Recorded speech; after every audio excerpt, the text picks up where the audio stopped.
Hi there, you're listening to Unnatural Selection, the show about newsy type stuff and things. My name is George, My name is Tom. And my name is Adam. and with our powers combined, we are Unnatural Selection. Make sure you visit us at our salubrious home on the web, unnaturalshow.com. I think it's a saying that was once attributed to Vladimir Lenin that there are years where nothing happens and then weeks where decades happen. I think we've just been through a week where a decade happened. There's many things that have happened this week. We had to actually cut stuff. We had cut stuff. We had so many articles, and we even read most of them, and we had to cut a bunch of them. So, and cutting big stuff, like cutting like Israel related stuff. So like not just silly little stuff, but like big serious stuff. And we were going to open this episode talking about a big and a kind of semi-coup attempt or like armed people overthrowing a city, and we had to push it to story 2 when another instance of armed people overthrowing a city is literally happening. Yeah, the attempted coup in South Korea got knocked out of the A block, which up until a day ago was the craziest thing that I'd heard in some time. Anyway, so top story. Syria got overthrown? ? President al-Assad flees Damascus in a plane.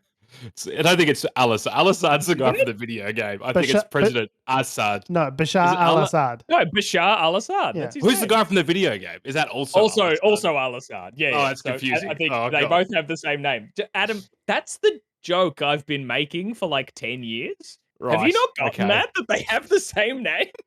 It's only been a civil war that's lasted for 13 years, and I've just gotten onto that. But so developing story, it's still a bit unclear as to what's happened. What is clear is the Syrian opposition forces have basically they took Homs yesterday. They're now in Damascus. There are reports that most of the Syrian army is basically either fled or just taken off their uniforms and I'm assuming put other clothes back on again. Otherwise the key would be to look for the naked guys, right? Yeah, there's not just like throngs of naked men walking through the streets of Damascus. I mean, that would also, I think, be an A block worthy story, to be honest. Throngs of thongs. And President Assad has fled allegedly on a plane. So flying on a big jet plane. So he's fled Syria after losing Russia's support, and as of an hour ago, at time of recording, there's reports of rebels having taken Damascus, the major city in Syria. This all started in when did the Syrian civil war initially start? 2011 was the Arab Spring. So it was, and it took a little bit to get going, but that was when it kicked off. So for those who don't remember all the way back to 2011, first of all, well done. How good is it being young? But second of all, so essentially what happened is in 2011, there was a guy named Mohammed Bouazizi, I believe his name was, who was a street vendor in I think it was Tunisia, who set himself on fire in protestation of government's repressive policies, and that in combination with the rise of social media and Twitter and various things meant that it sort of kicked off a pro-democracy movement all across the Middle East, otherwise known as the Arab Spring. And one of the countries that fell into, turmoil as a result of that was Syria, casting off a civil war that lasted, well, up until today. Now, I think a lot of people haven't really heard much about the Syria internal conflict for some time. It's been frozen effectively for about 8 years. Or so everyone had sort of thought, right? Until, these rebels seemed to sweep into power within the space of a week. Now, there's a lot of different factors as to why that might be. So both of their major allies, being Russia and Iran, both kind of had their eye off the ball, so to speak. Russia's dealing with the Russia-Ukraine conflict.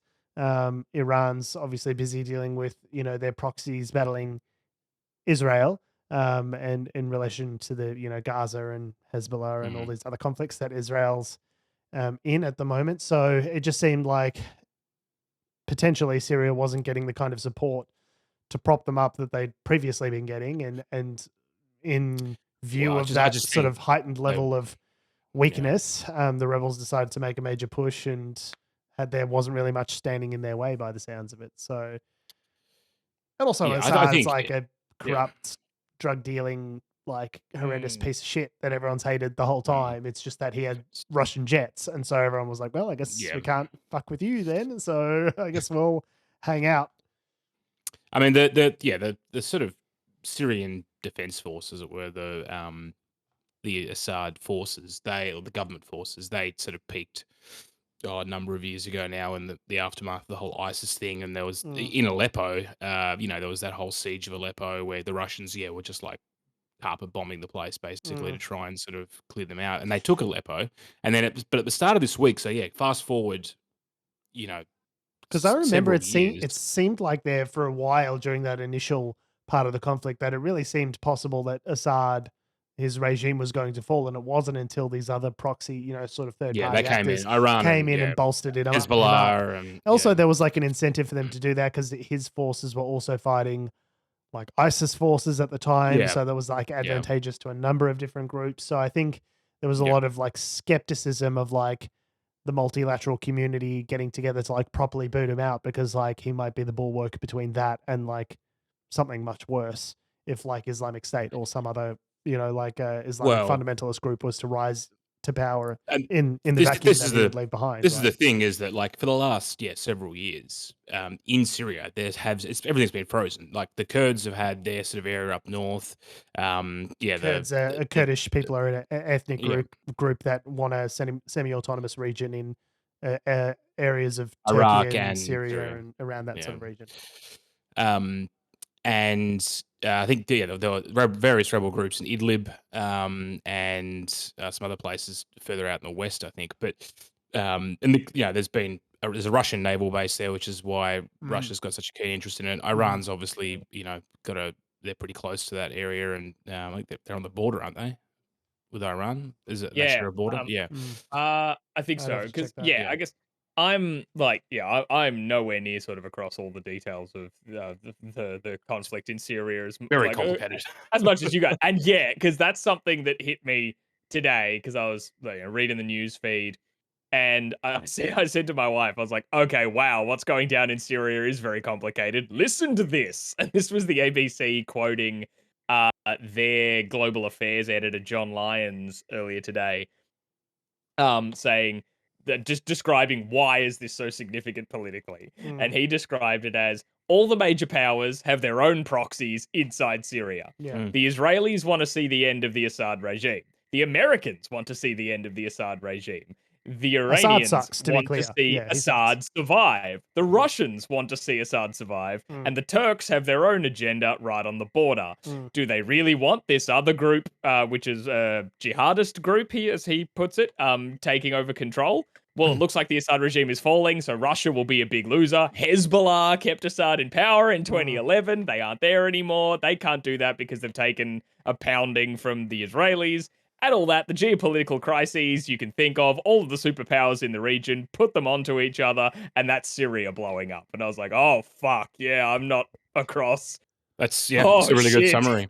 Like, there are so many big major players. Yeah, so to be clear, Iran doesn't have a border with Syria. So there's Syria, there's Turkey to the north, there's Iraq to the east, and on the other side of Iraq, on the east... That's where the east of Iraq. That's where Iran is. Yeah. So they don't share a border, but obviously they're like intimately involved in the region, right? Yeah. I mean, Iran has proxy groups in Iraq that would probably Hezbollah, obviously in Lebanon, which is right there on the border of Syria. So they're very involved in the area.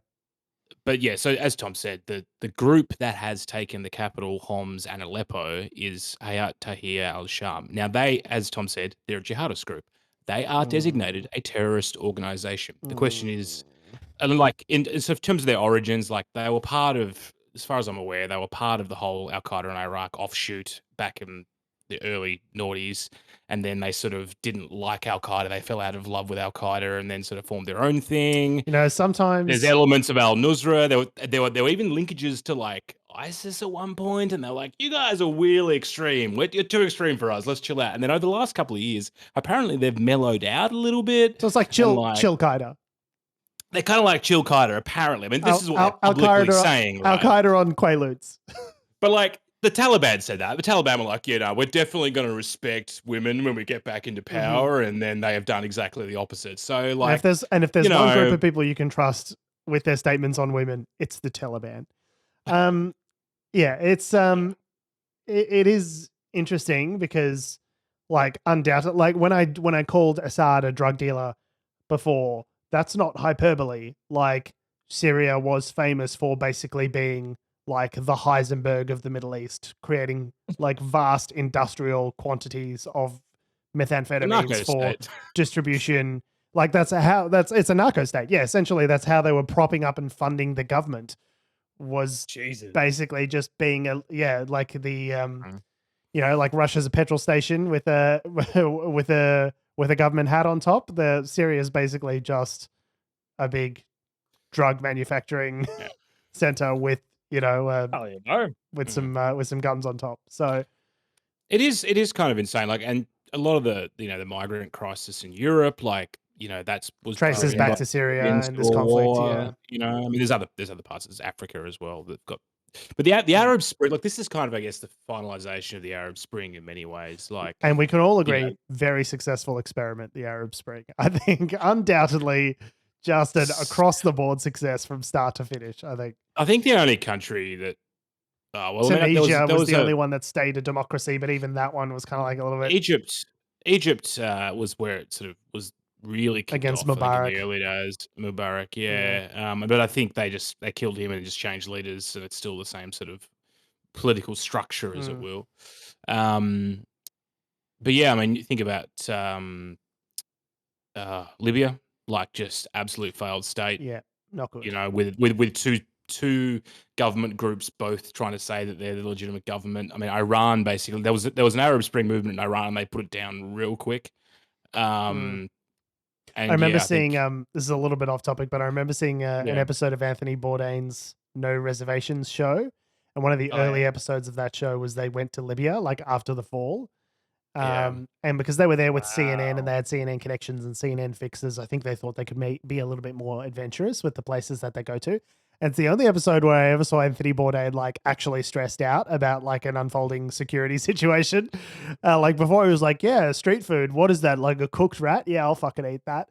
And this one, they were like, hey, there's a bunch of guys with guns and they want money for us filming here at this place. And they really seem like they're going to kill us. So we should get the fuck out of here right now. Like it was just like a let's go immediately kind of situation. And that was in Libya because as you say, after the fall of Gaddafi and that whole situation after the Arab Spring, it was just completely descended into chaos. Like there was no real order that was able to properly take place after that. Like it is a now, the example of Libya is now like the epitome of, don't just jump in and try and do a bunch of regime change without something there in order to take its place, right? It's like the example of what not to do, right? Well, the West had a no-fly zone, which was sort of what. That fixes everything. Yeah, couldn't fly there, so no-fly zone. And they were destroying all the Libyan tanks, which I mean, to be fair, the tanks were shooting and killing civilians. So I mean, it's like, what do you do? But anyway, so in terms of Syria, developing situation, we don't know what's going to happen. The Prime Minister, so the President's left. The Prime Minister has said, we'll totally, I'm happy to work with you guys to form a transitional government. The UN's like, everybody just needs to chill. But it's very unclear as to whether people will chill. Technically speaking, the rest of there is large parts of the country that are still government controlled. But I mean, if your president has fled and half the army is just like throwing their clothes off and are dancing across the border or doing whatever they're doing, going into hiding, I don't know. There's another great image. Again, that's an A block story. If just I don't know if it's as much as dancing through life as much as it is people running and hiding in fear of their of their lives. But it's one way to characterize it. So like part of me's like really like I'm actually like, oh wow, this is like maybe it's a positive thing. Like maybe the Syrian people will now get to finally decide their own destiny. The other part of me, which is slightly more realistic, is like it'll probably just descend into because then because there's so many groups at play. Like how do they all these ethnic groups? How do they come together? Well, and also people choosing their own destiny. they can choose what they want to do, and what they like having the autonomy to choose your own destiny is really sort of the end of it. We don't get to say if, like, whether what they choose is good or, well, we can say whether it's good or bad from our perspective, but it's like, that's well. But my point is, I don't think they'll be able to agree, Tom. right. That's the issue. I Well, think. it's a real There are like so many tragedy, a tragedy of the commons, or is it prisoner's dilemma, where it's like everyone is disadvantaged by someone else trying to do the wrong thing and seize power, and yet everyone else also has the same incentive to try and seize power for themselves. So it's like, it just, from like a game theory perspective, like the idea that everyone's gonna like work together and like try and create something beautiful is just like a non-starter, because there's always going to be like one person or one group that will say like, I'll just try and stooge everyone else and take power for myself. And because everyone's aware of the possibility of that one person or that one group, they act in ways that are like that one person. I'm explaining this terribly, but like I believe we call them the GOP. No, that's not what I was saying at all. How did you get that from what I was saying? There's always one group that ruins everything. Ruins it for every. Yeah. Okay. I see. Okay. I see. We're all going with this, like, I'm saying this isn't exclusively a country that's been overthrown by armed forces problem. Yes. This happens everywhere. Yeah, true. And there's always one person that's going to ruin it for the whole group. And so the whole group knowing that changes how everyone behaves. I think that's prisoner's dilemma, how that's structured. But yeah, so it's kind of like, obviously it's like, to watching it unfold is like, you're aware that it's going to cause most likely a lot of suffering and death, and like how that's obviously terrible. But you see things like this unfolding in the news, and you're like, oh my God, like that's history. Like there's something like, I don't want to say awe-inspiring, but like there is a sense of awe about what it is. You're like, oh shit, we're watching history. Like the global, we just saw something massive shift in the global dynamic. Yeah. And it happened today, and we watched it unfold, and there's something like interesting about that, if nothing else. Yeah. As to how it's going to play out, who knows? I've got a question for Adam. Do you think all of this and the current global instability in the situation is all more or less like traceable back to the pandemic? Like, I can't help but thinking like all of these things, just the way the blocks and the dominoes are falling and knocking down, the next subsequent layer of dominoes. I kind of feel like when people talk about this era of history, like the stories about what happens in all of these in these regions are going to start. I think it's going to start with the pandemic. It's going to be like, okay, in 2020, this is what happened. Like, these factors led to, Russia going to war in Ukraine because they saw, the instability that was caused from the pandemic. And then Russia, because they'd taken their eye away from Syria, meant that Syria was vulnerable. You know what I mean? Like it's that like the JFK thing. It's like, it just feels like one of those hinge points in history where it's like, if this was different, then all of these other things would be different as well. No, just as former lecturer Stuart Grant said. What did he say, Tom? What was the Stuart Grant message? Beware of, what was it, linear? The great man theory of history, where it's like great men doing great authoritative. things. Yeah. I don't remember the exact quote, but it was basically beware of linear histories. Basically, it was kind of what I took from it. Yeah, but it was like kind of a histories written by the victor kind of concept as well. Sort of was his thing there. But, what we write about it isn't maybe necessarily what happened. Stuart's listening to this going, that's you idiots. That's not what I said at all. That's not what I said. No, but basically, no is the short answer. I think particularly, like, it will be a factor, but as to how big a factor, it will vary. And it's actually probably not as, in the case of Syria, it's probably not, it's a small rung on the ladder. I don't know. It's just like, why, as you say, the conflict has been frozen all this time, and like all of a sudden it's just unlocked. And in the last week, there's massive changes are coming through, and I can't help but feel as though if the world was in the same kind of like pre-COVID 2019 state of affairs, I just don't. I don't know. I do think about that as like, are we just living in a completely different timeline now because of COVID, seeing all of these things happen that otherwise wouldn't have happened? I think something like it's like a pre World War One kind of vibe.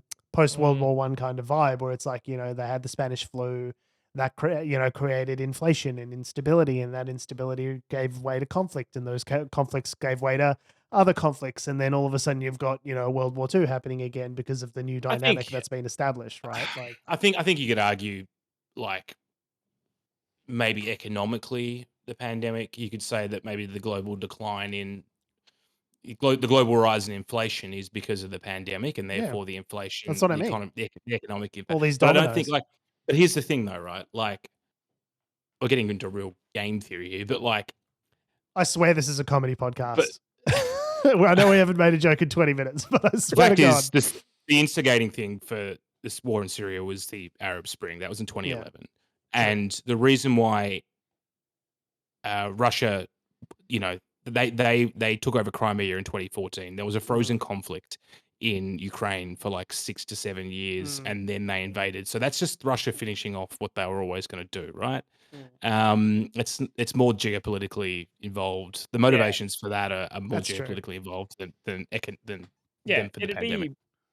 It'd be a contributing factor, but not like I guess not the Franz Ferdinand. I guess maybe I'd say the argument that I guess I'm making then is, I suppose it's more of like a catalyzing event, like a catalyst rather than like a causal effect, like you say, Franz Ferdinand. I wouldn't even say catalyst. I'd say it's a layer. It's a milieu. Part of the soup. But like, if you were to say,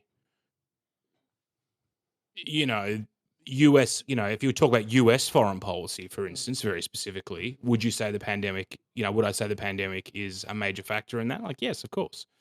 Because, the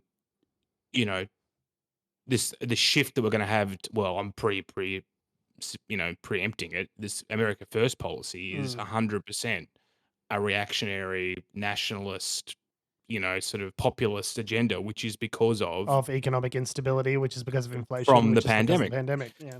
But this is, America's got America has one base, or maybe a couple of bases in Syria, basically along the main supply routes that, help flow to try and stop the flow of weapons coming into Israel and Lebanon and, back in towards the Mediterranean. But like, they're not, since the defeat of ISIS.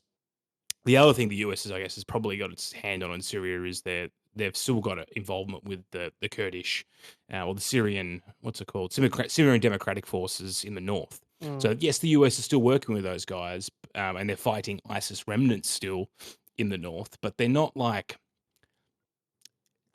they're not involved as much as that. Well, at least that we can see publicly in regime change. Look, where did these rebels come from? How'd they get their arms? Who gave him the intel to do X, Y, Z? Who, is there foreign involvement to help them? Because this offensive was quick. This offensive happened in a week, right? Yeah, we saw organized. We saw the same thing in when the Taliban took over again in Afghanistan. Like, in some ways, you could see Russia. You could see that this is Russia's Afghanistan, right? Russia's Afghanistan 2.0, perhaps, where they have spent. Over the course of the last 15 years, Russia has spent billions of rubles, probably, trying to prop up the Assad regime, and it's been a complete failure. And now their naval base and their air force base that they've got there, which is what major things they use to project powers, which is what they really care the about. Region. Yeah, that's what they care about. Is now at risk. Like, it's kind of unconfirmed at this stage if they're going to evacuate those areas or if they're just going to hold them, or what the situation is going to be. If I was the Russians, I'd probably sit tight and see what happens. But it's, I don't know where I was going with this, but like, who knows what the foreign interference is with this stuff. So no is the short answer to your question, or maybe a little bit. All right. Well, it was worth a try. That was the top story. Okay. Yeah. And second story. Second coup of the week. Second most important story was South Korea's president tried to do a coup. Yeah. Yeah. Like, kinda. Yeah, sort of. It was weird. I woke up Wednesday morning. It was like, oh, fuck. Everything happens on Wednesday mornings here in Australia because of like time zones. It's weird. Like every fucked thing that happens in America, I always wake up on a Wednesday morning to it. And yeah, South Korea, I woke up, bleary-eyed, looked at my phone, and news alert, South Korea declares martial law. And I'm like, what? And then also South Korea's martial law has ended. I'm like, okay. You just tried a coup overnight? Mm. Good for you, I guess. Yeah, the president of South Korea, Yoon Suk Yeol, just declared martial law on Tuesday this week. Yeah, it seemed like he was having disputes with his opposition parties of like suspicions of pro-North Korean sympathizers. And well, that was the stated suspicion. As to yeah, how much he actually believed any of that is another question entirely. It seems yes, like his opposition party was deadlocking their parliament and he couldn't get anything yep, done. And like Michael Scott walking into the office and declaring bankruptcy, he thought he could just walk in and say, I declare martial law and things would be all right. It seemed like the military was not on board for what was to happen because shortly yeah, thereafter, basically what the South Korean constitution says, from what I understand, is that the president can declare martial law in, states of emergency if there's like, some sort of, terrorist attack or some sort of national security event or disaster. some disaster or something like that. He is allowed to declare martial law, but then the parliament then needs to go and ratify it, and they have the ability to overturn it if they don't believe that it's a proper use of the presidential power, right? Which is exactly what they did. Them and the army were like racing to the parliament at the same time. So it seemed like the army was caught off guard because if you were the army and you were in on this coup, what they were there for, the army was there at the parliament to stop the legislators getting into the building in order to undertake the vote to repeal martial law, which is what they did. They got enough people in there and they did vote. So it's like, you think if the army was on board with this, they'd have people stationed up outside, they'd be posted up, ready to go, ready to start arresting people. But that's not what happened. It just seemed like everyone was like ready, set, coup, and just chaos. And they obviously like people were urging people to take to the streets, which is what they did. I saw this profile of a guy who was like a guy in his mid 60s. He's like a realtor. And he's like, yeah, I saw the coup was on. So basically, I know he's got an Aussie accent, obviously, he's South Korean. But anyway, I saw there was a fucking coup happening. I just jumped in my car, drove down an hour and decided to fight the cops. Like, I was just like, who is this guy? Like, it's not like he's some lefty anarchist student. He's like, it was just a bizarre, and it was like a cold night as well. Like, I can't imagine on a 10-degree night here in Australia, if Albo gets deposed or something, I can't imagine being like, oh, I'm going to drive to Canberra and sort this out. Like, I just What do you reckon, Tom? Do you reckon the local residents of Canberra would brave a -3-degree night? Yeah, if you could scoop Barnaby Joyce up off the pavement, he'd be into it. Yeah, that's true. Nah, they're built different in Canberra. I've lost my Canberra winter abilities, but no, they'll go through anything. So, super effective. 100%. So South Korea had martial law for a grand total of 6 hours, or one session of watching The Godfather 1 and The Godfather 2 in succession. Yeah. It was like 2 like long feature length films, and then it was over by the time they, sort of voted it down. Yeah. So yeah, that really would have been, there's a classic Mo Sislak line in The Simpsons of, that was a scary couple hours. And in The Simpsons, it's a joke. But in this instance, it's literally that of like, oh, and it's over. What? Apparently, the soldiers involved were a bit unaware of what was going on. They were told they were going for a training exercise, and they got rediverted. And so there was a bit of a confusion with the troops just being like, "What are we doing? I guess we're taking Parliament." Okay. Yeah. Can you imagine that? It's like, oh yeah, we're just doing standard fire drill today, and they're like, no, actually, like we're launching nukes. What? So Yoon Suk Yeol, obviously incredibly unpopular. He was at a 20% approval rating prior to all of this, and now obviously one can only imagine he's even more unpopular after the attempted coup. It seems like he's going to face impeachment. So what happened? So what happened? He did have, there was an impeachment vote this afternoon. Oh, okay.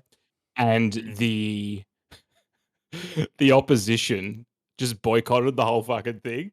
Okay. So only I think 8. So not opposition, sorry. The government, the pro. I thought his own party boycotted it. Oh, right. Sorry, his own party boycotted it, but only like 8 of them I think ended up having to came back in and voted. So then the whole thing was kind of like a non-event because there was no one there to sort of vote.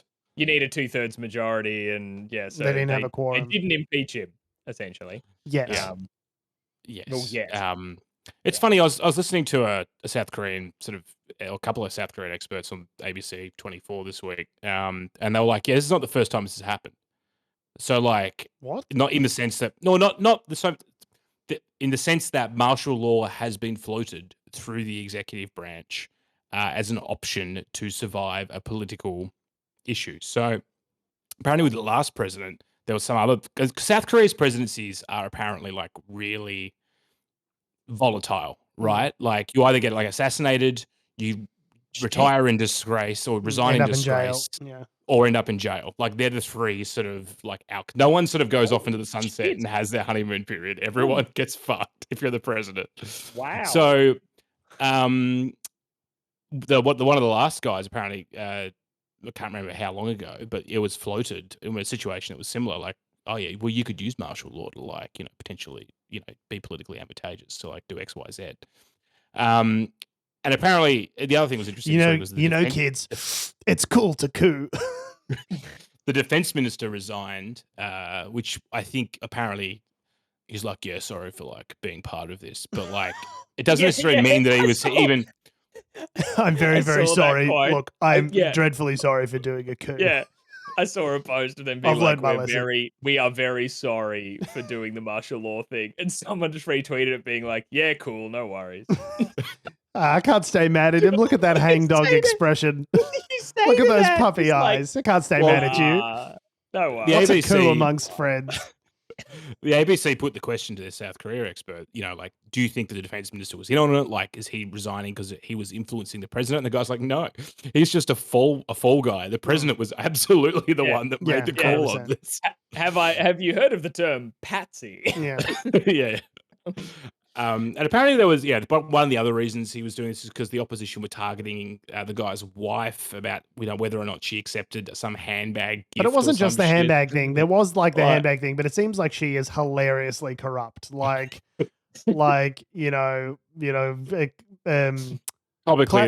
Clarence Thomas taking holidays with billionaire levels of corrupt. Like, oh wow, okay. I was gonna say, if it's just over the handbag, that's one hell of a read. I mean, like, don't see that that handbag.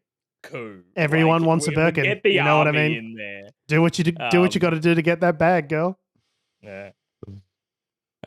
South Korea's. There's large protests outside of Parliament. They were hoping during the impeachment vote, there was a whole crowd of people just like watching the screen, being like, "Yes, impeach him." Didn't happen. Everyone's really sad, but they're saying now this is probably the beginning of the end. You'll have to resign or something at some point. Yes. How tenable is his? I don't see anyone being like, chill. Okay, cool. Let's go back to governing. Yeah, there'd be protests. Like if Albo just cheekily went, oh, you know what? Just for an afternoon, I'm gonna overthrow the country. There'd be protests forever. It'd be kind of like the Governor General, I think, trying to overthrow the country. It'd be kind of the equivalent, I think. Well, technically, he can't he? Yeah. Like if the king says so, if the king of England's like, I want Australia back, the Governor General can make that happen, right? Yeah, well, that's basically what happened with Gough Whitlam. Gough Whitlam. Yeah, exactly. Yeah. The Governor General's like, you can't fire me, I fire you, I fire the government. Yeah. And the CIA was not involved. Yeah, we're also kind of working with the CIA was not involved. No. Yeah, I've said too much. Speaking of the Commonwealth has a bank. Which bank? The Commonwealth Bank. Crazy. So the Commonwealth Bank did a little thing this week, which I feel takes a leaf out of, reminds me of when the Liberal Party was in power, where they would do like announcing like batshit silly thing that is universally panned. And they go, oh, yeah, no, just jokes. Less crazy option? And then that'll be the next, focus testing in real time, essentially. They went to prod before they...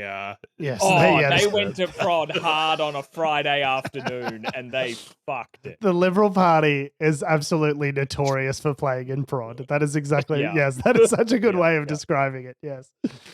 I hate playing in prod. It makes me too nervous. Anyway, so the Commonwealth Bank this week So they just announced a major change to one of their bank accounts, known as the Complete Access account. It's a pretty common one. I mean, I have one of those actually. I have one.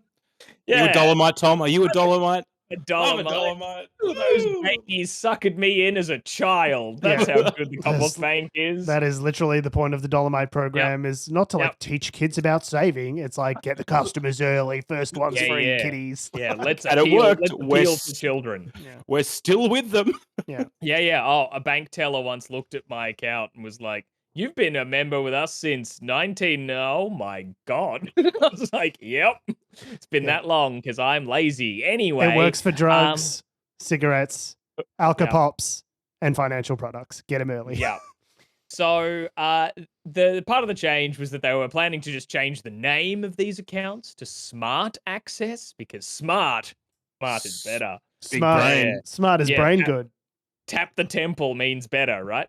And so like in January, in a couple weeks. So this was an announcement of like we're going to change something in like less than a month, or around about a month, probably from when they announced it.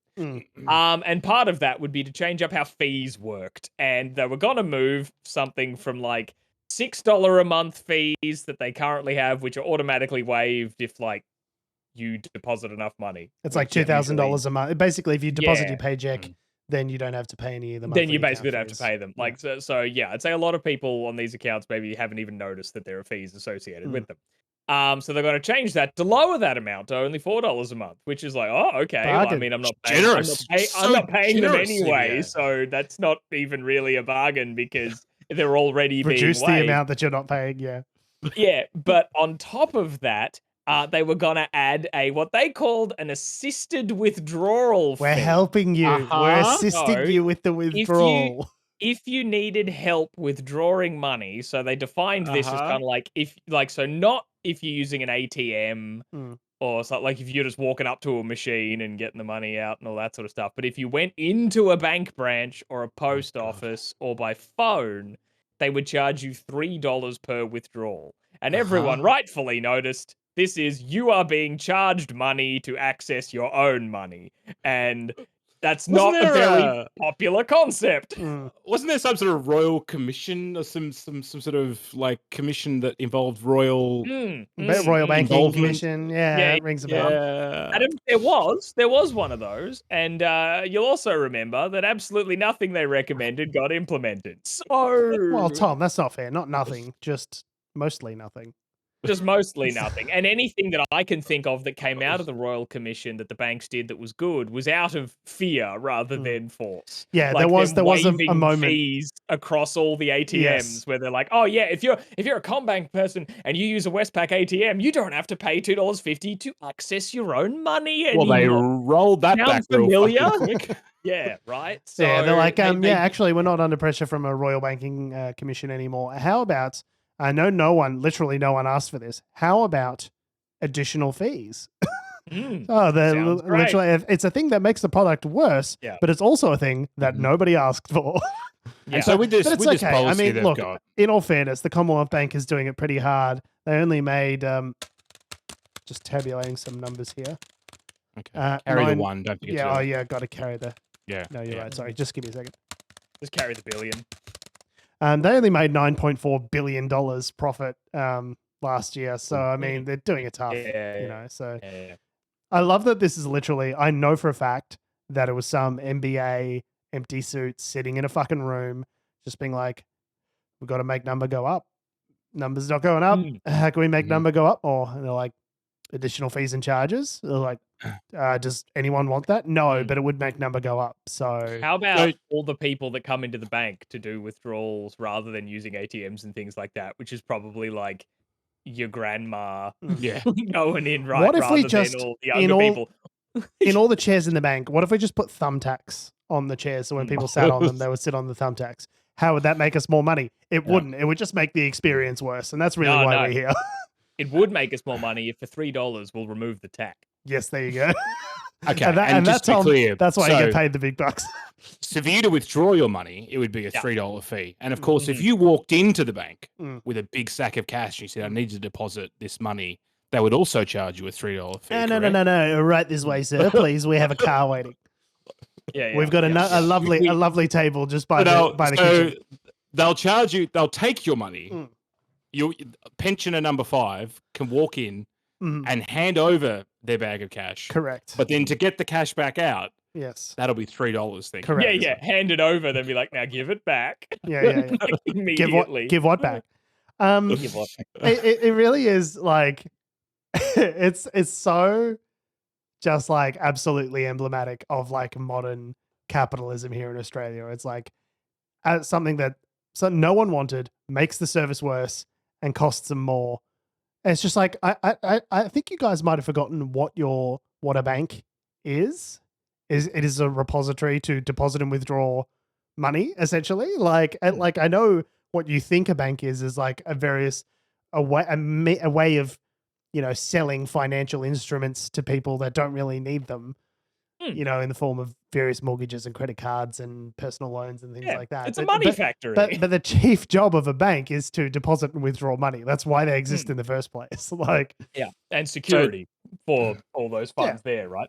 So Tom, this article, I think, or the news came out Tuesday morning. Yeah, Tuesday the 3rd of December. What happened Wednesday 4 hours later? Oh, was it the same day? No, I think it was Tuesday the 3rd of December. Yeah. This news broke. Everyone panned. Yeah, everyone freaked out. The government was like, please don't do this. Like, I want you to change your mind.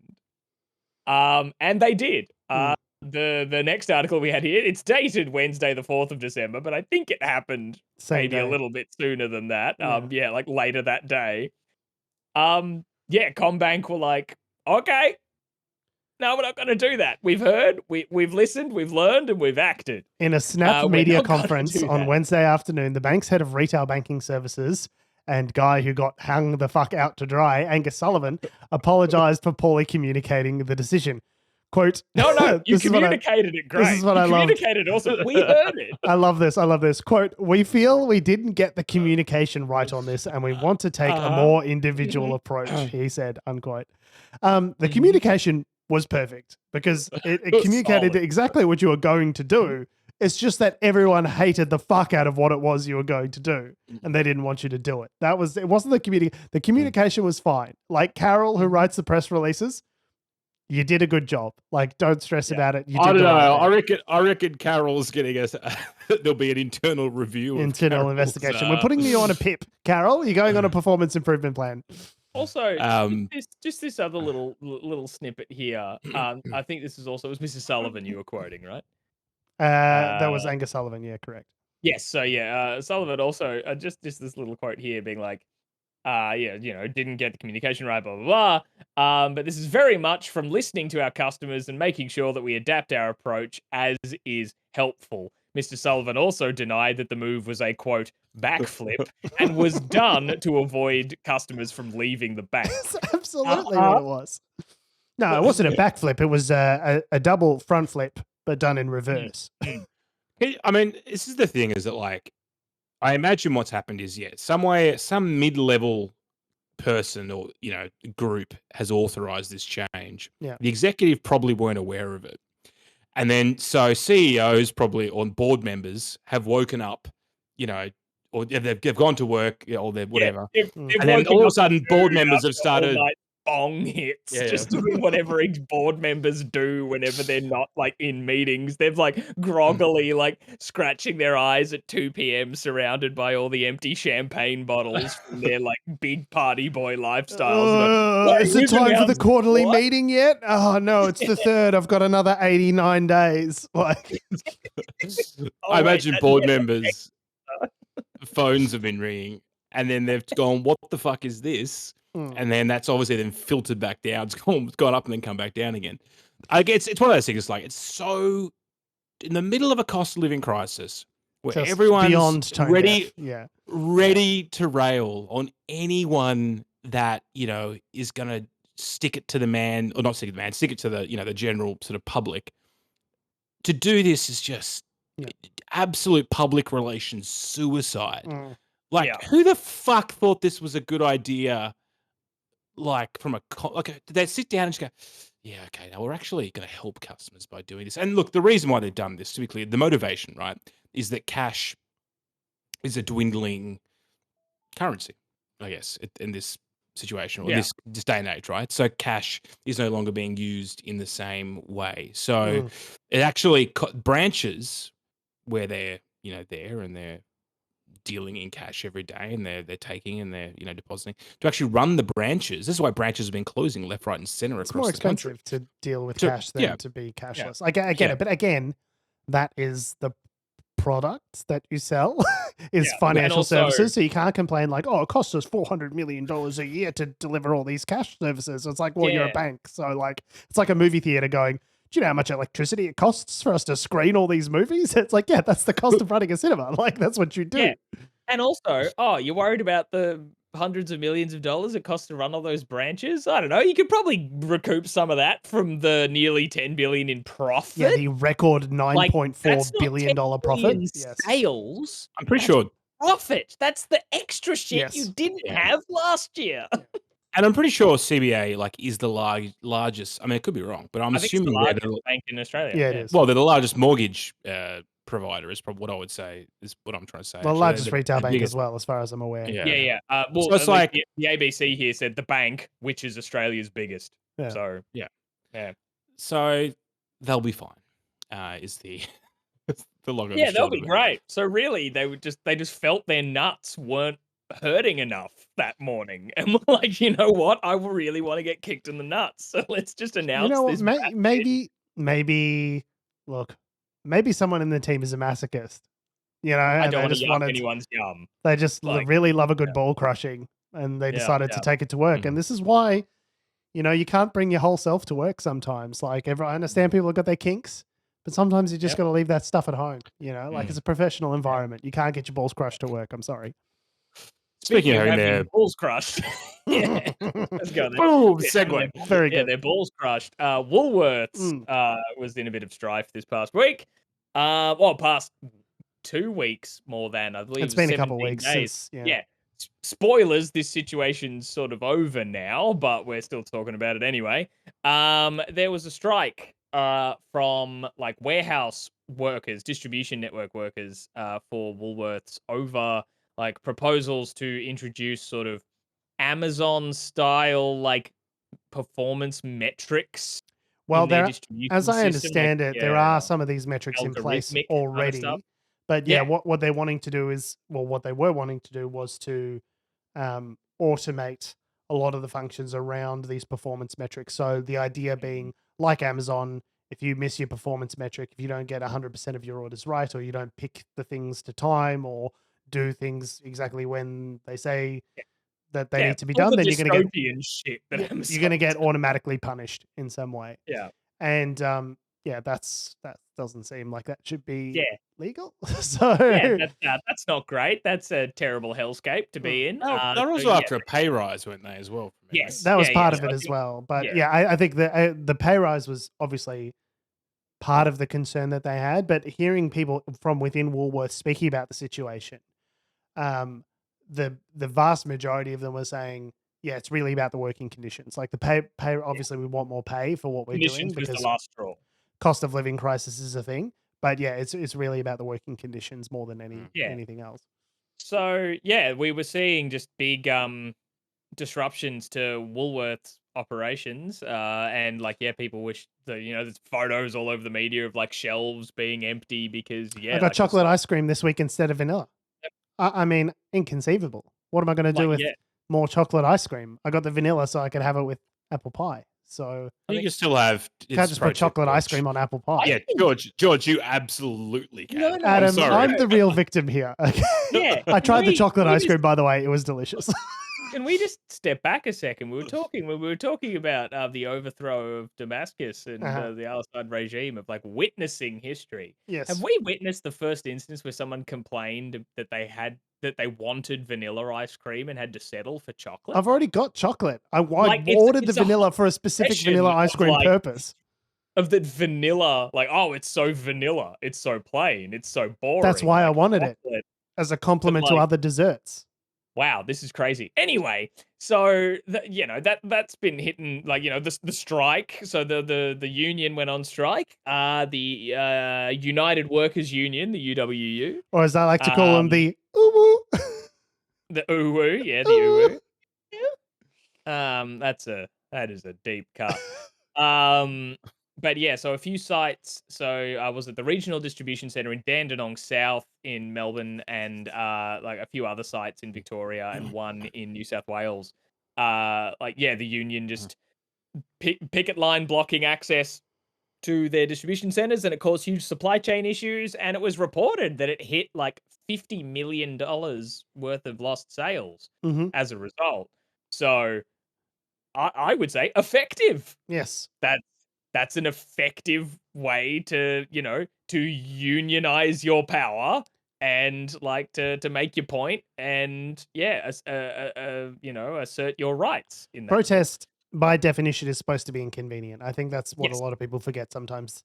Yep. Yeah, and obviously, whilst I am gutted that I got the chocolate ice cream instead of the vanilla ice cream in that one instance due to the supply chain disruptions, I say that slightly tongue in cheek. Like, obviously, it is a great thing that they were able to reach this new agreement and get some of those conditions met because, like, these large corporations, I hate to say, do not give a single fuck about you. And if they can squeeze $1 more out of you for the purposes of, returning value to the shareholder, adding to the bottom line, then they will do so. And the fact is, it is a nice reminder that the workers, not to get all like seize the means of production on you, but like the workers are the means of production. Your multi-billion dollar company, Woolworths, is just a collection of people doing their fucking jobs. And guess what? If those people choose not to do their jobs, you don't have a fucking company anymore. It's just a bunch of warehouses, right? Yeah, and you said, the thing I wanted to highlight that you said just now of that, that protest and strikes, they're meant to be disruptive. That's the point. Yeah. For them to be affected. And, look, hey, you're not treating us right. You could have treated us right and saved $50 million, right? Yes. But you know who else needs to remember that that's the whole point of strikes and makes them effective? I'd say the Fair Work Commission. Because the Fair Work Commission, just this week, so was it on Friday, I think, and on Saturday, so this was yesterday at time of recording, is when the strike ended, where, I guess, the union accepted an offer from Woolworths. They are getting a pay rise. I think those metricsy kind of things aren't happening. So they won in the end, like of a slightly different kind of offer. But the Fair Work Commission ruled on Friday that they found the union was unfairly negotiating with with Woolworths, and but this is the part that I thought was interesting, was that the protest picket lines outside the distribution hubs were unlawful. And part of the reason that they say it was unlawful was because that it was preventing access in and out for anyone who didn't want to take part in the protest. So it was disrupting the warehouse's ability Won't to somebody operate. think of the scabs? Which is the fucking point. Yes, yeah, that's very much the idea. If they are just off to the side where they can be ignored, that's not effective. Like, oh no, I'm sorry it inconvenienced you, but I don't think that should be what's considered unlawful. That's what striking is. Well, it is, yes. This is where it gets complicated with protesting because there are rules around like freedom of access, and that's why you often see the cops like hauling off protesters in any particular sort of context you want to throw it in. But the reason is because you're not allowed to like block streets technically.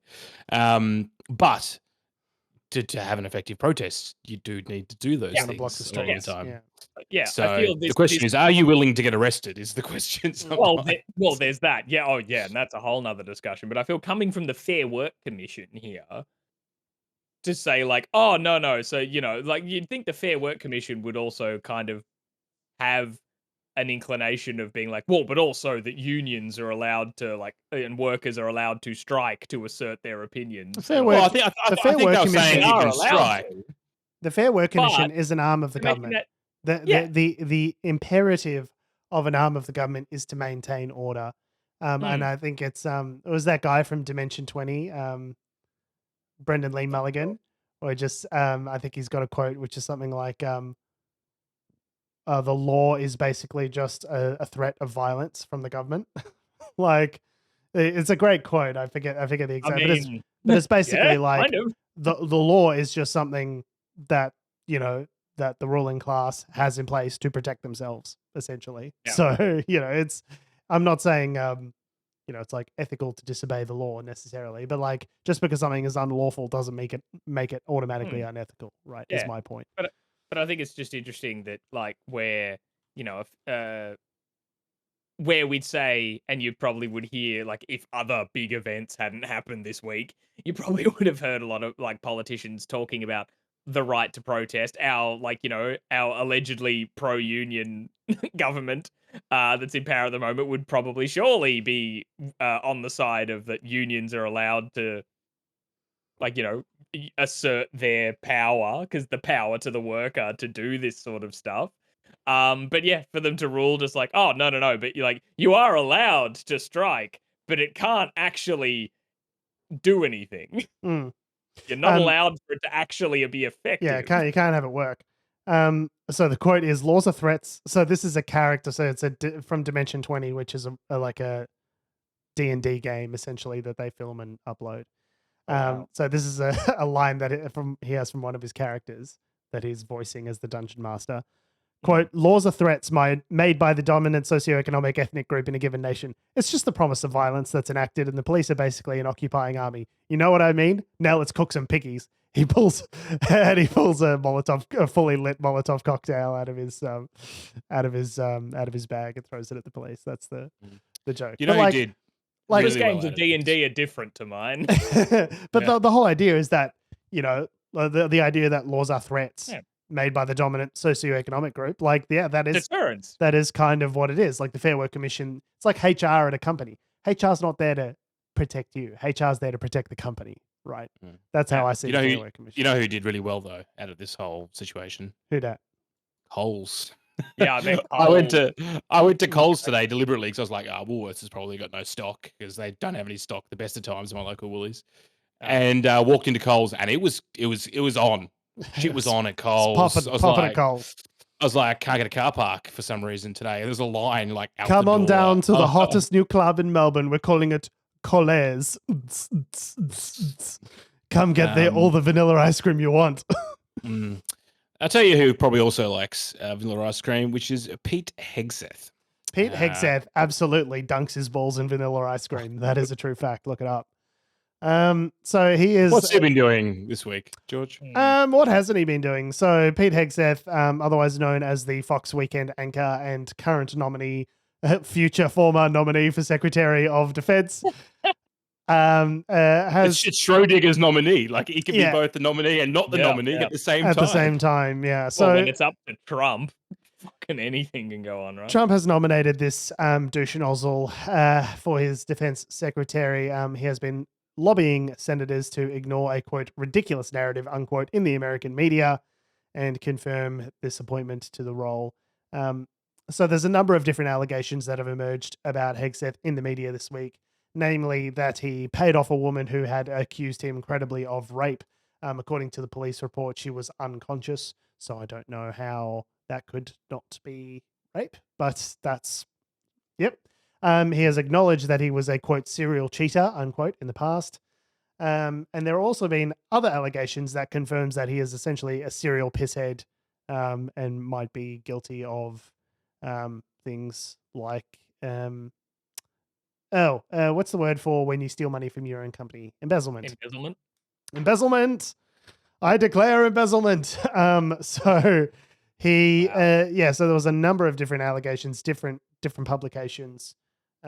There was, even allegations that he was such a serial drunkard that he would turn up for his show on Fox News with alcohol still on his breath. And that was noted to have happened over a dozen times by several different colleagues.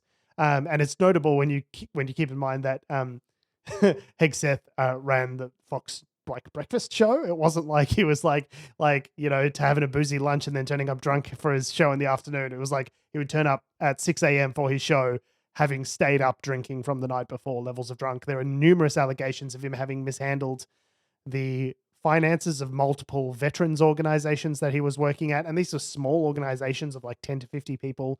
Like mishandling the finances, driving the finances into the ground, and then also at these organizations, hitting on the interns, getting sloppy drunk to the extent that he needed to be like carted away and put to bed by other employees, like multiple times. Like there are multiple credible allegations of him being an absolute like colossal alabaster fuck up. And so as Secretary of Defense, so it's a good pick then. Great pick for that role. Yeah, probably not a great what do you mean? A great choice. Sounds like a fun guy. He does sound fun. Him and Hunter Biden would go off like a frog in a sock. But the coup de grace this week would probably have to be an email from his mother, Penelope Hegseth, that she wrote to him in 2018, which says, quote, "On behalf of all the women, and I know it's many you have abused in some way, I say, get some help and take an honest look at yourself. I have no respect for any man that belittles, lies, cheats, sleeps around, and uses women for his own power and ego. You are that man and have been for years. And as your mother, it pains me and embarrasses me to say that, but is the sad, sad truth." Jesus, if I got an email like that from my mother, I would walk into the sea. Like, didn't she? I suppose it depends on your mother, but yeah, this one seems like it's based on credible information. So. Holy shit. Didn't she walk it back though? Like she got on Fox News this week and was like, "This week, Adam." Like she walked it back this week, not 6 years ago when she allegedly sent the email. So walked it back this week. This week she says, "Quote: I wrote that in haste." I don't know. It sounded like a pretty thoughtful, like carefully worded email, but whatever. I wrote that out of love, and about 2 hours later, I retracted it with an apology email, which has yet to be presented. She said her son was now a, quote, new person, redeemed, changed. Although from what I understand, he's still not sober. So I think I saw something this week that said he vowed to become sober if he was the Secretary of Defense, which I don't think that's how that works. You'd be like, "Oh, fucking get off the booze if you give me the nukes." Like, I don't think getting into the nuclear chain of command should be a prerequisite for sobriety. I think it's like you get sober and then maybe we'll think about putting you into the nuclear chain of command. Maybe. Yeah. So what are the odds? Is he going to get nominated or not? The prediction markets have it against him. Yeah. So as when I looked at it earlier this week, I think it was on Poly, what's the name of that? Poly Market? Unsaturated fat. I don't know. No, Polygon, the gaming website. Like, I don't know where you find this shit. Poly Market, I think is what it's called, which is a prediction market. It allows you to bet on like various it's not a things. It's not like a dating app for polyamorous groups, marketeers, people, polyamorous people who work in marketing. I mean, yeah, maybe, or just a poly market. So what I was going for there, but sure. As of time of recording, Pete Hegseth is rated as a 35% chance of success. So it's not zero, so that's disappointing. It's not zero, but it's not looking good for him. I mean, he's definitely sort of bleeding support, and there's been a lot of ire in the news media directed towards him. But you'll be pleased to know that Tulsi Gabbard is a 58% chance of being confirmed. Kash Patel, we didn't even talk about Kash Patel last week. This is a true like Trump loyalist, shitbag nutbar who's vowed to go after Trump's political enemies and journalists, and like as head of the FBI would be enabled and empowered to do so. Head of the FBI, right? Yeah. And after it was announced that he was nominated, that's when the whole Hunter Biden pardon thing happened. So basically what people are imagining, did we talk about the Hunter Biden? God, there's so many things happening. Yeah, that happened this week. So the Hunter Biden thing, God, that was such like that feels like it was a year ago. So Hunter Biden was pardoned by Joe Biden, and the reason they think is because Kash Patel was nominated for this FBI role, and he said basically, I'm going to go after all of these, Trump enemies and all this sort of stuff, journalists, like, we're coming for you. So basically, Biden saw that and thought, okay, well, preemptively, I'm going to get ahead of that and pardon him for pardon Hunter for anything in the last 10 years, which, if anything, would make Hunter think, I have to assume, should have smoked more crack. Yeah. I really could have gotten an extra couple. I didn't go hard enough. I didn't go hard enough. If I knew I was going to be pardoned, I would have really went for it, So I don't know if it's one of those. Yeah. Sorry, you go. Sorry, no, go. No, you go. No, I was just going to say, it makes you wonder, like, the thing, I mean, obviously, there's been a little bit of a witch hunt, I'd say, with the Hunter Biden thing, but definitely the problem is from a moral standpoint, it now, like, the Democrats have got no legs to stand on whenever. I don't give a fuck. You know what? Yeah. I don't give a single shit. Okay, because like they were pursuing Hunter. Oh, you filled in a form wrong. Since when has a Republican ever been mad about someone obtaining a gun under false pretenses? There was the laptop that he sold or something. I don't give a shit. I don't give a shit about the laptop. I don't give a shit about Hunter Biden being pardoned. What about Ukraine, man? What about the norms? Oh no, Joe Biden's compromised all the norms. I don't give a shit. I don't care. He was right to do it, and they absolutely would have gone after him and jailed his only son for completely bullshit political reasons in order to get back to him. The thing that's so funny about that whole situation with Hunter Biden and Joe Biden is they think it's going to work, as though they're not entering some like fascist hellscape where Trump could just fucking arrest him on completely trumped up nonsense new charges that he's going to create out of whole cloth. They're just as though Trump's going to go, well, he's got a pardon, nothing I can do. Like, got to wash my hands of this. They really got me. Like they really played me into a corner. There's nothing I can do. Like rules are rules. If they want to go after him, they'll go after him. Yeah. Truthfully, I could not give a single shit about that whole situation. Like all the liberal hand-wringing over the norms. Oh, Joe Biden compromised the norms. I was like, you've got literal adjudicated rapist, Donald Trump, convicted criminal, entering the White House. Like, I don't think norms are going to be the problem anymore. It's like there's a whole broader slate of problems that we have to worry about now. So, yeah, 100%. But what about the moral high ground? Get fucked. Anyway, Speaking of moral high ground. Yeah, so Pete Hegseth, it seems like he may or may not. It seems unlikely that he'll probably get through at this stage, but who knows? I mean, Trump might want to just ram him through just to prove a point. Who knows? Yeah. Moral high ground? Yeah, I was going to say, speaking of the moral high ground, I'm sorry, my desk is rising up because I need to stand up. Rise up. Yeah. Yes. Speaking of moral high ground, sorry, that was just a cheeky way for me to dive into this story. About the CEO of United Healthcare was murdered this week, just on a street in New York, which is just a crazy thing to sort of realize, but it's kicked off a very interesting discussion. Sorry. No, I was just going to say, if you think that might have a negative effect on the stock price of said company, it did not, which just shows you how decoupled the markets are from the reality on the ground. Wow. It's like, the CEO just copped a bullet to the brain, but the earnings reports look fucking fantastic. Well, I mean, also, if the stock market is all reflective of like rich people's feelings, I guess they're unfeeling cunts. They don't feel bad about this. Correct. Anyway, so I guess I don't know if you guys have seen the footage, but the footage is going around all over the internet of like a man in a hood and like sort of masked up, just shooting this Brian Thompson in the back a couple times, and then once on the ground, just at like 6:45 in the morning, on the day of a conference that was going to be happening in New York. And so you see him walking along the street, and basically, you see the guy in the hoodie kind of like pull out from the street, bring up his gun with a silencer on it, and then kill him. A couple of shots in the back. Yeah. And then off he goes. And it looked like pretty coordinated, pretty sort of it was clearly right? like planned. Like, this was not something random. Like, and allegedly scratched on the bullets were the words delay, depose. Yes. Delay, depose, deny, I think it is, something like that. Well, no, he changed it a little bit because it was like delay, deny, depose was what was on the bullet casings that they found at the scene, but I thought the expression is delay, deny, defend is kind of what it's referencing. So let's jump back a sec here. This is like, I feel watching this play out because something else was reported as well. And I say was reported, this isn't just from random like Twitter citizen journalists, like reported in like news outlets. I feel like we're watching something like, you remember that episode of Black Mirror with the whole Prime Minister fucking the pig?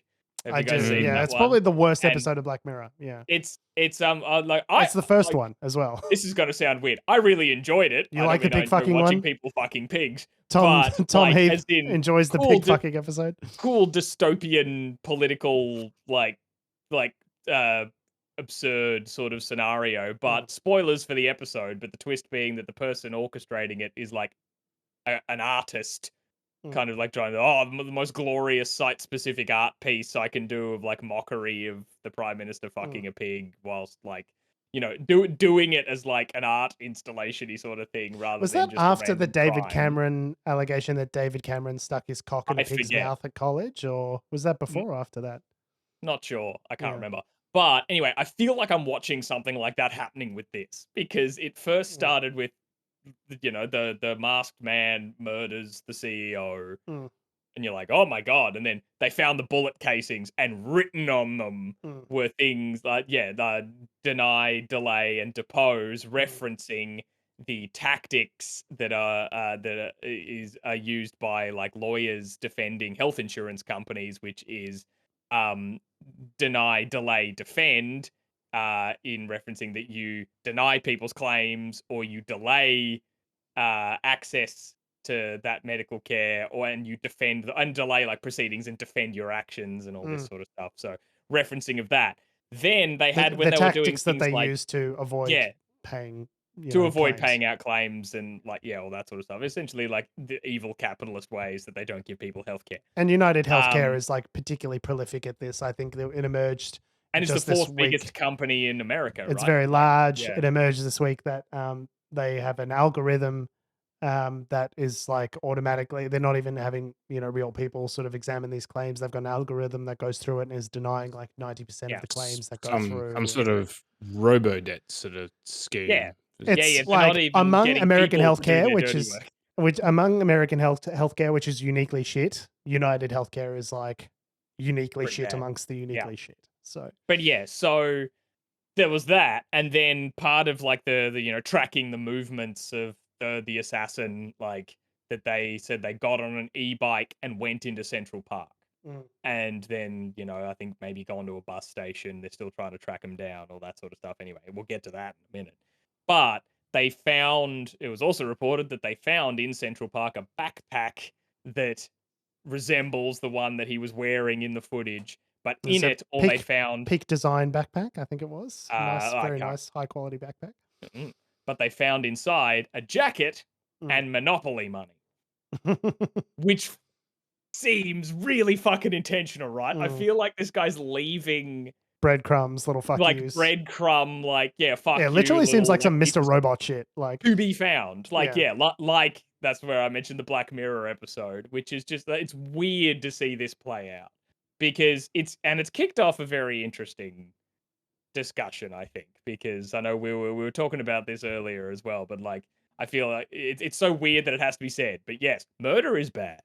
Murder is bad. We should take the time. We are legally obligated to come onto the internet and say murder is bad. Don't murder people. Yeah, if anyone needs a reminder, don't murder people. Also, but no, not but. Also, in addition to that fact, it could be argued by some, and it is being argued on the internet at this very moment by scores of unhappy people, that the decisions undertaken by these healthcare CEOs, which return large corporate profits to their shareholders, also kill people. Kill a lot of people. Tens of thousands of people. And there's a documentary called How America Killed My Mother. Yeah.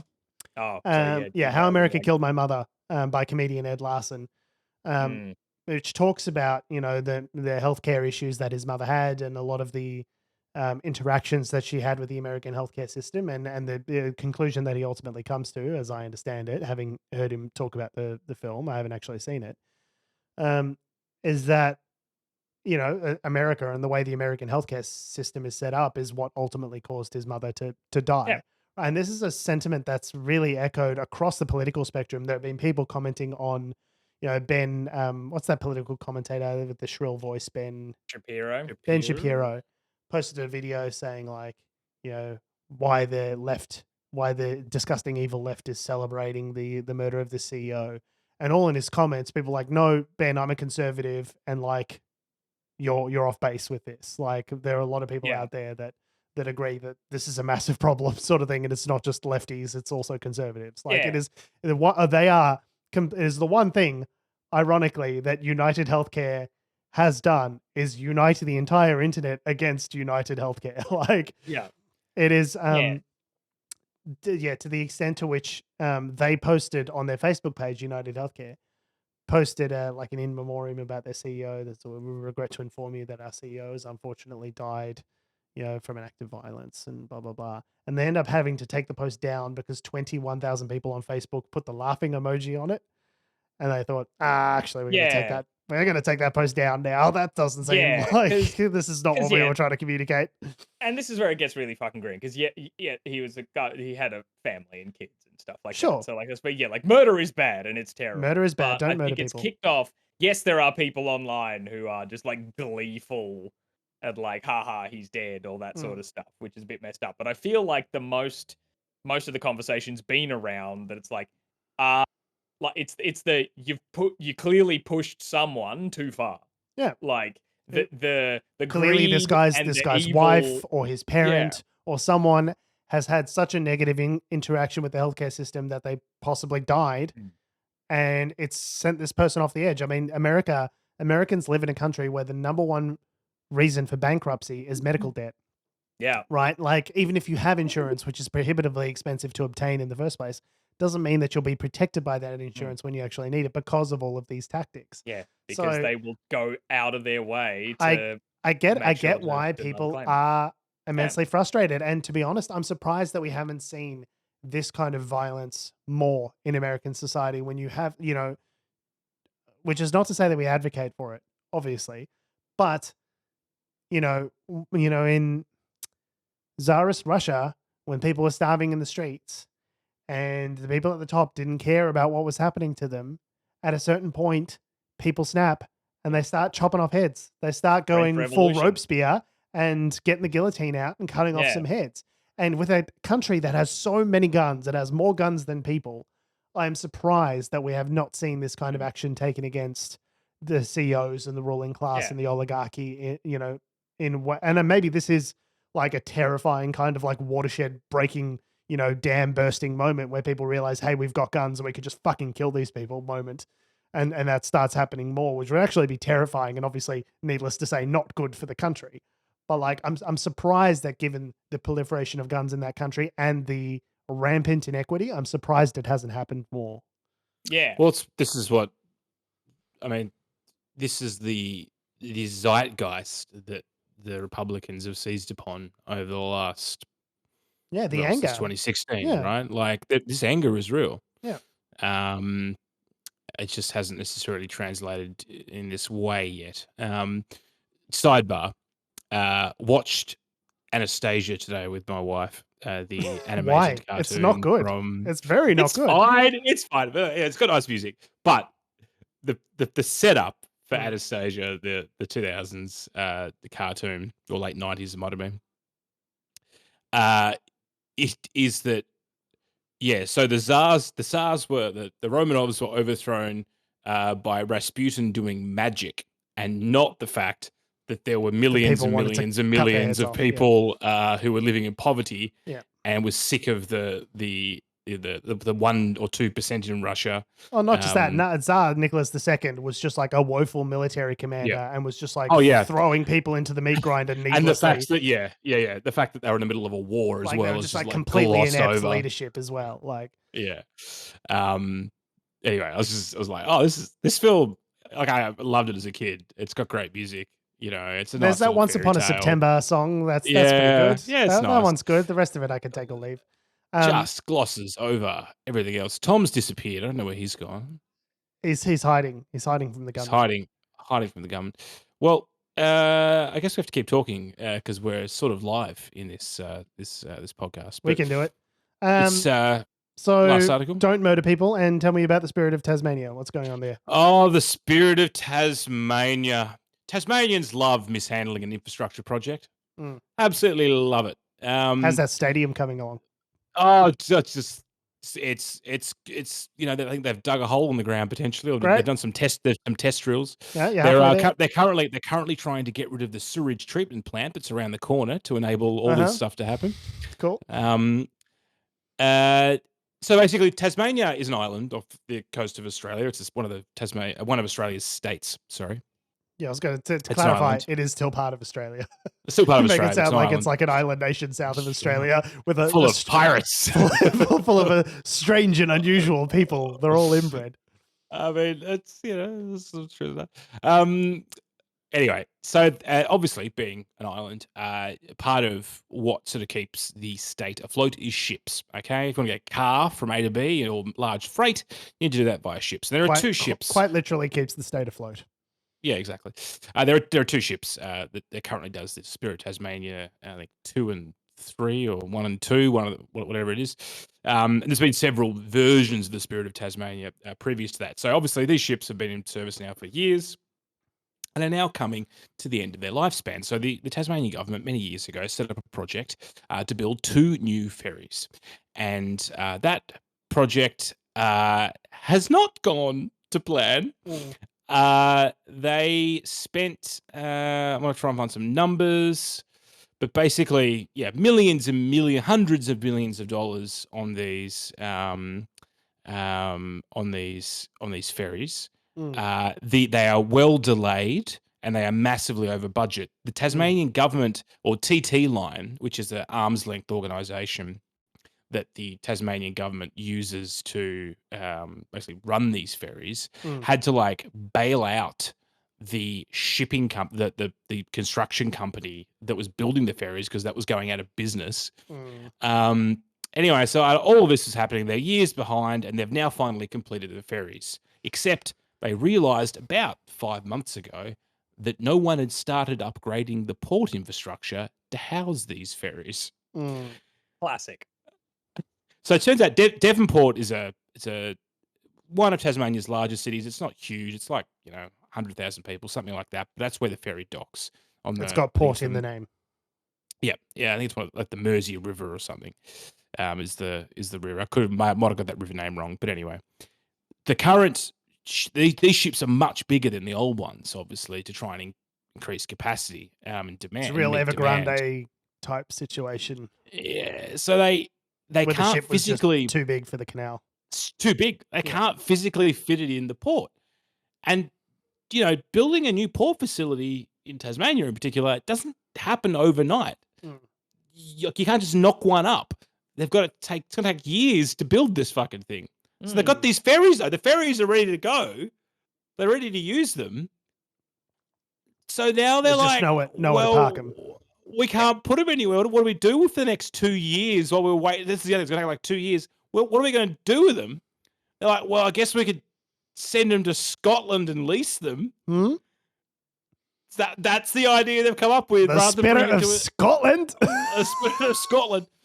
They've moved it. The first one that's been completed. They've sent it to Scotland, Edinburgh, and it's going to cost taxpayers at least $47,534 a week for the first 30 days to dock it there. While the Tasmanian government, they still haven't worked out. They go, we're going to lease it, but no one wants to lease it. They're still trying to work out who's going to lease it. Yeah, you think when you order the mega ship, you've already there's 2 of them. Yeah. When you order them, you've already you're building the port, right? Or you've got the port, or you plan to have the port by the time the ships are ready. This just seems. How do you do this badly out of order? If not before the ships are ready. Ideally, but you at least have to have the port by the time the ship needs to be there. Right? So the minister responsible had to resign, even though I don't know if he was even around when they initiated the project. He's resigned, and it's just another there's another. This is not the first time they've fucked something like this up. They spent the Australian Antarctic Division, in collaboration with Tasmanian government and stuff, spent millions of dollars creating a new Antarctic icebreaker, which we've commented on previously. Turns out the home of Australian Antarctic operations, which is Hobart, the ship can't go underneath the bridge to get to the refueling facility in Hobart because someone, I don't know, like when they were making the ship, they just forgot the design requirements. These government programs. What is going on? The only government project in Tasmania I think that seems to be going on track is the building of a new bridge up at Bridgewater. And apparently that's coming along pretty well. And it's been, it's ahead of time and all this kind of stuff. But if it's a maritime project, I would not trust the Tasmanian government at all. I would clock them in the playroom and let the adults deal with it. I don't know. I'd rather PwC come on board and just manage the whole thing. Things are dire when PwC is the preferable choice. Exactly. So far, it seems like the only successful infrastructure project that's taken place in Tasmania is the Wall of Vaginas at Mona. That seems like that's the only piece of infrastructure that's really had any sort of success up until this point. So, and what a wall! What a wall! It's a great wall. When they say they're going to build walls, all for it. When it's art like that, you know what I mean? So you can build as many walls as you want. Should have taken a different tact when he suggested to build the wall between Mexico and the United States. So if he was willing to make it like a uncomfortable art piece, if he was going to make it like a modern art piece, I'm sure people would have been all for it. It's going to be a big wall, beautiful wall. It's going to make you intensely uncomfortable, but it is a wall you can grab without getting sued. On that note, you might be sued if you break them. It's still don't break it. You still have to be gentle. On that note, we are, and we always will be Unnatural Selection. Make sure you visit us at our salubrious home on the web, unnaturalshow.com. Make sure you follow us on all the bullshit social medias that have, do, or ever will exist at Unnatural Show. That's Facebook, Twitter, YouTube, Instagram, and mother flipping TikTok. Make sure you follow me on Twitter, Instagram, and Blue Sky at George Tsipos. You can follow me on Twitter at Tom D. Heath. And you can follow me down at Edinburgh, Scotland, where I'll be asking about potentially leasing a big ship, because I'm sure that's actually probably going to be cheaper than buying a house in Australia. So, 6% interest rates, high prices. I mean, renting might be the way to go, I think. Yeah, just get on a ship. Yeah, lots of rooms. They've got, like a sublease out all the other rooms. Could be an affordable solution to the housing crisis. Yeah, who knows? You could be doing the ultimate van life kind of lifestyle in the spirit of Tasmania. It's almost like some sort of cruise ship. You need to start the requisite YouTube channel of I lived on the high seas as a functional pirate for 30 days. Follow me. No, don't do it. Don't do it like a cruise ship, because then you got to have a casino and nothing but shrimp cocktails and gastro. You have to have gastro all the time. You're obliged. Yeah, gastro and COVID at the same time. and those things people hang on their doors to show that they're swingers. That's a thing. Okay. Thanks for listening, guys. Love your faces, and we'll see you next week. I mean, I wouldn't know. I've never been on a cruise ship. Reddit and People magazine.